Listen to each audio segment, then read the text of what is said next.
What's going on? Mr. Thain, aka Kyle Thain here, and this is the week in the life of a teacher. Trust me, they don't wanna know. I could go full beast mode. You really need some help. I really know myself. My happiness is sacred and I stay on that pursuit. Yeah, that's me, just me, it's me. That's all I'll be. Yeah. That's what I am. That's what I am.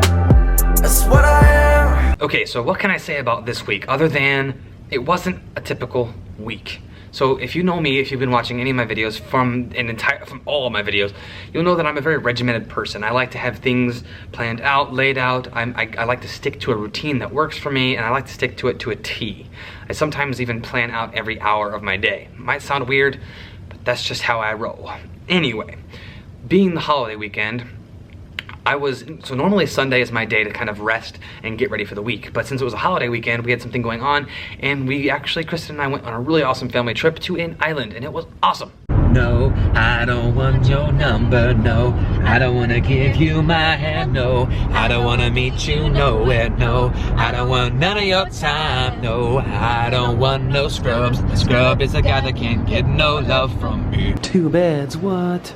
Made it to the resort.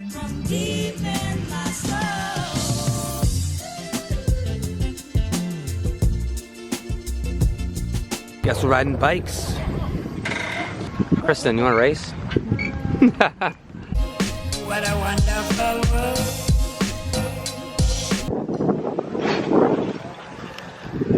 Stop 2, winery. Haven't tasted it yet, but I know it's not as good as Hillside Winery in Gilboa. But it'll be pretty cool. Uh-oh. My phone thinks I'm in Canada.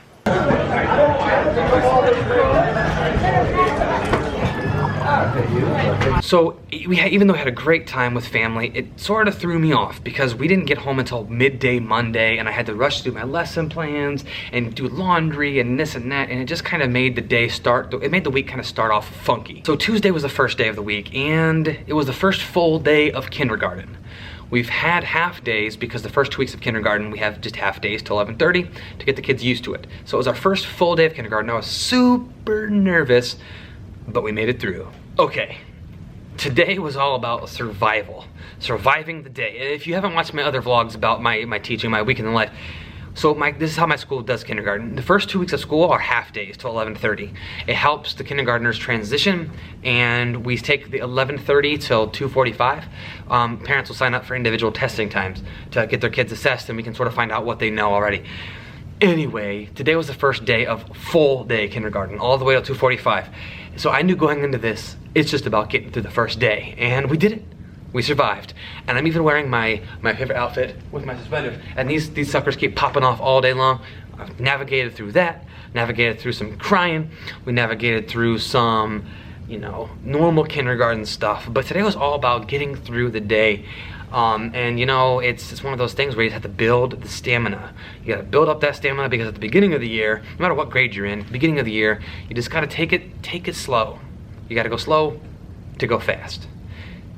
You'll save a lot of time on the back end if you take the time at the beginning of the school year to really go through routines and the procedures and teach kids how to do school. That way, in March, you don't have to go over it again. Like, we spent a good 10-15 minutes today on how to use whiteboards and markers at our seats, and we talked about how to do it right, how to not do it, and the kids really did well with them today. I didn't have to put out little small fires all day going, nope, we don't do that way, nope, we don't do that, nope, we don't draw on them. I showed it to them first, and I had the expectations first, and that was how I was able to do that successfully. Something else that I'm trying this year, and it worked really well. Just let me show you. Okay, so I'm trying logical consequences this year. So when a child is doing something wrong, instead of turning their clip down or giving them a consequence sometime later or having some sort of arbitrary thing taken away from them, it's a logical consequence. So if a kid is talking on the carpet repeatedly and disrupting the class, he or she has to leave the carpet, time out for a couple minutes, and then come back. And today we had an assignment. We were working on tracing, and I had 3 students who did not get their work done during that time upon repeatedly telling them it's time to work, separating them out. Anyway, I have these little folders with their names on it. these little binders. And anytime they don't finish their work, we just slide it right in here. And if they don't do their work during the work time, they have to do the work during the play time. No, I am not taking their entire recess. What I am doing is I had these 3 students who did not finish bring this binder and a pencil with them outside. And for the first 5 minutes of recess, they worked on their work. And before they were able to play, we had a quick discussion on how, man, it would have been way more fun had we done our work when we were supposed to and not had to waste any recess. And then, what was even more awesome than that was we had a second recess today. And the same 3 students that had these binders at the first recess, they got their work done the second time around. So they're learning. They're learning if I play during work time, I'm gonna have to work during play time. Now, regardless, they were gonna get some recess because kids need to run around. But I wanted them to see, Mr. Thain ain't playing. If you wanna fool around during Mr. Thain's time, I'm gonna take some of your time from you. And it was really impactful because the consequence was immediate, it was fair, and it was purposeful. And then I didn't have to worry about it the rest of the day. And it was something that was really helpful, was, for the student to get that consequence right away. And the rest of the kids saw, hey, this is what happens if you don't do your work. So I'm working on logical consequences this year, and it's working so far. I'm planning on starting Classroom Dojo soon, but I haven't started it yet. And things are going well without it. So I'm kind of like, if it's not broke, don't fix it kind of mentality. And right now I'm just using my my fuzzies, my warm fuzzies. In the past I called them brain power, but this year I'm calling them warm fuzzies. And I mean, it's anytime any kid does something right or someone helps somebody, we put a warm fuzzy in the jar. And it's not every single time somebody does it, okay? Because there's certain things that you just need to expect as a teacher, right? You have to have high expectations, so you can't reward every tiny behavior. But if you see something really cool, oh my goodness, he folded his hands and tucked his tummy at the table. I didn't even ask him to. Go put a fuzzy in the jar. Little things like that, or challenges in the hallway. You bring 2 fuzzies with you, one for the boys line, one for the girls line. And you say, if both team, if the girls line can be perfect, we are gonna get a fuzzy in the jar. Anyway, it's motivating them right now. If the time comes where I need another little motivator, I'll add it in. But I'm not gonna mess with something that's working right now. I'm just not going to. Okay, and I've been getting a lot of feedback on my classroom tour video about incorporating female superheroes into my room. And 2 things on that. One, I did. My girls line is called the Superwoman line. And, Wonder Woman line. And the boys line is Batman line. But you gotta remember this, okay? So they're 5 and 6. So I can't call one of my guided reading groups Wonder Woman or Black Widow because a 5-year-old boy is not going to want to be in a Wonder Woman group. It's just not gonna happen. And I'm not grouping my kids based on gender. The girls don't seem to care if they're in the Hulk group or the Iron Man or Thor or Captain America. That does not bother them. But it will bother a 5-year-old boy. So I'm not going to say that one group is the Wonder Woman group because that'll really make a little 5-year-old boy bad. It'll really make them upset if they have to be in a girl group. So not gonna happen.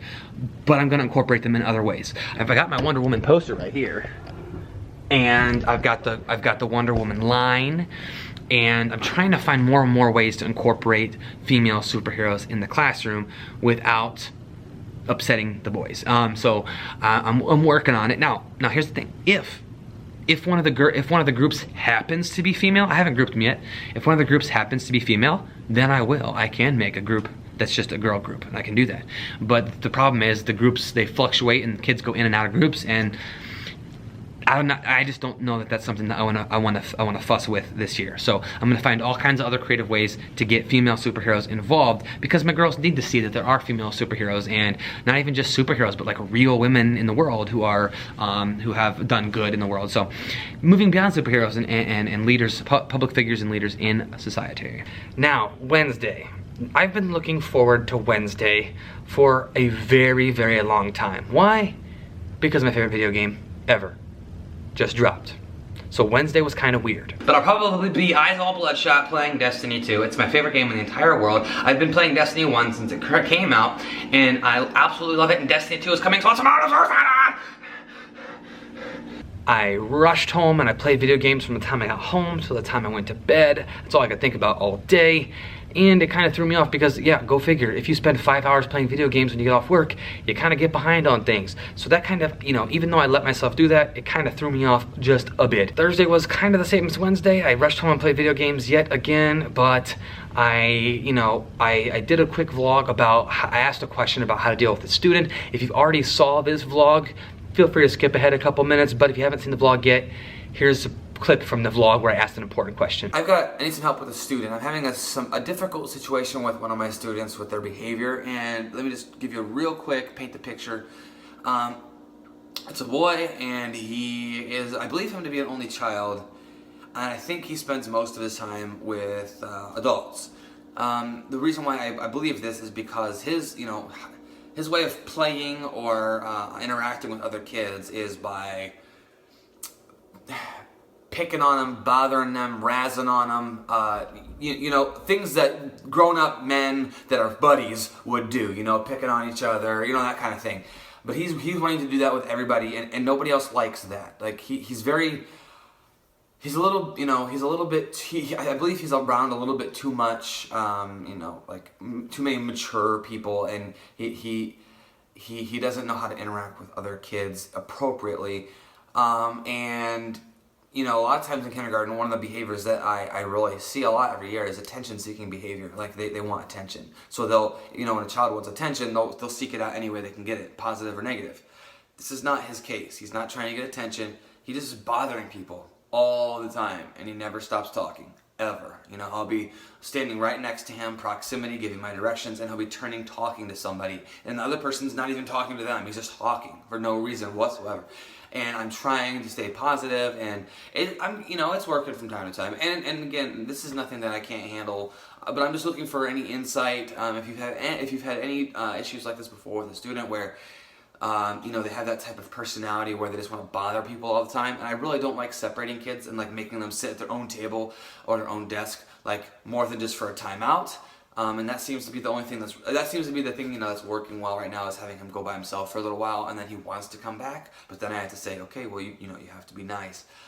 But you know, that, and then just a little bit of like disrespect, like, so for example, he was tipping in his chair yesterday, and I went over to him and I did a private correction. I said, you need to have all four of the chair legs on the floor. I don't want you to fall and hurt yourself. And so he put his chair down, and I walked, you know, I went away, kept teaching. About a minute later, he was doing it again. So I came over. I was a little bit more stern this time. I said, stop tipping in your chair. And okay, and then he looked right at me, and then he tipped right back in his chair. And so it's stuff like that. Like, what are you doing? You know, and so, you know, so I'm trying my best to make it sure, like, if he's the one that's just misbehaving, I don't let that affect my mood. And if you're a teacher, you know that can be difficult. If you have a student, you know, taking behavior personally is not something that I try not to do. But when it seems to be pretty personal, like when they look at you right in the eye and tip right back in their chair after you just told them not to, seems kind of personal. So it can be very easy to let yourself get negative at that point. So anyways, I'm just seeking some advice. If you have any questions. Now, before you ask, yes, I have spoken to his father, and I'm sort of working with him a little bit on it. And no, I have not started Classroom Dojo yet. We're still learning the rules. I'm giving students a chance to sort of, I'm trying to fill out my students first to see how they react to positive, and I'm not ready for that yet. But any advice on maybe how to build a relationship with this student, or I'm going to pull him, I think I might pull him for lunch bunch today and eat lunch with him, just to try to at least get a little bit more rapport with him. But just looking for any tips, any tips at all, any advice at all would be beneficial. Now that brings me to today, Friday. Today I was in a super good mood today. Like, just a good mood all day long. I don't know why, can't explain it. Maybe it's that Friday feeling. I got a weekend that I'm looking forward to. We're kind of having like a staycation kind of weekend. My dad and I are gonna go watch It tonight. It's gonna be awesome. And then I'm gonna play video games, watch football. It's like college football, NFL season's kicking off. I'm just looking forward to the weekend, getting some rest and relaxation, some good R&R. So maybe, I don't know, maybe the Friday feeling hit me today, but I was just pretty good, excited mood. Fridays in the classroom, I call them Friday fun days. And I try to make sure that every activity that I do, well, not every activity, but I have a bunch of fun activities planned. You know, so this morning we did an activity called, I call it Write the Room. I have all these little I don't even know what you want to call them, little hanger things about the room. And what I do is, for today, I hung up all of our letter cards like this, our letter cards. I hung them around the room, and we took our whiteboards around. I put some music on, and the kids wrote, and they found them all, and they wrote them on their whiteboard, and that was fun. It was different. I do that every Friday. And then for math, I did one of my favorite activities of the year. It's so simple, but the kids love it. Shaving cream. You just put the shaving cream, you put a little bit on the table, they rub it in. Somebody didn't put their pencil away. You rub it in just a little bit, and then you draw in it, and you can get kids that never want to write. Hang on. You can get kids who never want to write and always give you trouble doing their work. You can get them to do their work if you just put shaving cream. If you just do the shaving cream, it's so much fun. We did that today. And I just call it Friday Fun Day, and the kids know it's Friday Fun Day, and I don't know, it just makes the culture of the classroom, it takes it up a notch in the positivity scale. And today was just a really good day in general. You know, I feel like this week I kind of got behind on a few things. I have a annoying things students do video ready to go. I just had to edit it. I didn't get it out on Thursday, so I apologize. I am trying to, so this new video game, right, Destiny 2, it's like a new, you know, I don't know, whatever your thing is, whatever you like, whatever you're passionate about for a hobby, it's like a new thing coming out for that. And I'm trying to just consume all the games, try to beat as much of the games as I can, so that way I can get to a point where I'm not like, oh my gosh, I just want to go play video games, you know, because I found out today, you know, Wednesday and Thursday was a good indicator for me, a reminder for me actually, about how fragile my time management system is. Like when I talk about managing my time, I have to stick to it, otherwise I can't get anything done. So, you know, I have to, you have to be, here's some advice. You have to be protective of your time, because nobody else is going to protect your time for you. You know, everybody is always going to ask of you your time, but you got to be able to say no and say yes. And so here's something that I try to live by. I was listening to a podcast. I can't remember what podcast it was, but they said that you could approach life two different ways. You can always be a yes and person. So when someone asks you to do something, you can say yes and also, or you can be either a heck yes or a no person. What does that mean? If you're a yes and person, you say yes to everything because you want to experience as much of life as you can. That's fine. I can't do that because I've got so much going on in my life where I have to be protective of my time. So I'm a heck yes or no person. That means if someone asks me to do something and my first reaction isn't heck yeah or that sounds amazing, I'm gonna say no because I have to protect my time. So playing video games this week was a heck yes thing, and I have to try to make sure I get to a point where next week I'm not rushing home and playing video games. I play at my normal video game time, which is 8:30 to 10, and I can actually do my other stuff that I need to do. So if anything, this week was a reminder of how fragile my time management system is and how quickly it can go awry if I let myself slip. So that all being said, it was still a pretty good week in the classroom. 8 out of 10. Solid week.